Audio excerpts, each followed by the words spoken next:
अस्सलाम वरहमतुल्लाहि वबरकातुहू। खैरियत से है बाजी आप? जी प्यारी बहन, मैं ठीक हूँ, अल्लाह का करम है। आप बतलाओ।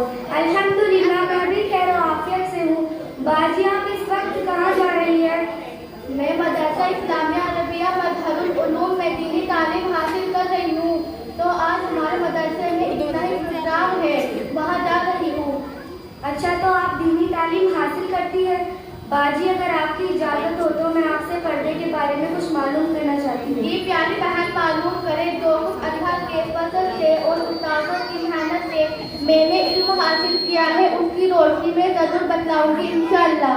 पर्दा किसे कहते हैं? औरत का अपने तमाम बदन को ढीले ढाले कपड़ों के ढकने को पर्दा कहते हैं। पर्दा करने की वजह और इसका फायदा क्या है? पर्दा करने का हुक्म कुरान करीम और हदीस पाक में दिया करा है और इसके बहुत सारे फायदे हैं।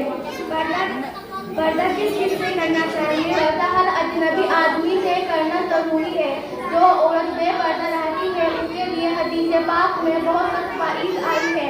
एक हदीस में है इज़ा अखरजतिल मरअतु शैतान, मतलब ये है कि जब औरत घर से बाहर निकलती है तो शैतान उसको ताक लेता है, यानी उसको मुसलमानों में बुराई फैलाने का जरिया बनाता है। इस हदीस पाक की बिना पर औरतों के लिए असल हुक्म है कि वो अपने घरों में बैठे बगैर जरूरत के बाहर ना निकले। प्यारी बाजी, आपने तो मुझे मुख्तसर से वक्त में बहुत तेरा बयान होगा बातें अभी, बताई हैं। ठीक है? उसके बाद यहाँ बैठ जाइए, वीडियो चलाते रहिए, रोकते रहिए, सारे कारीगर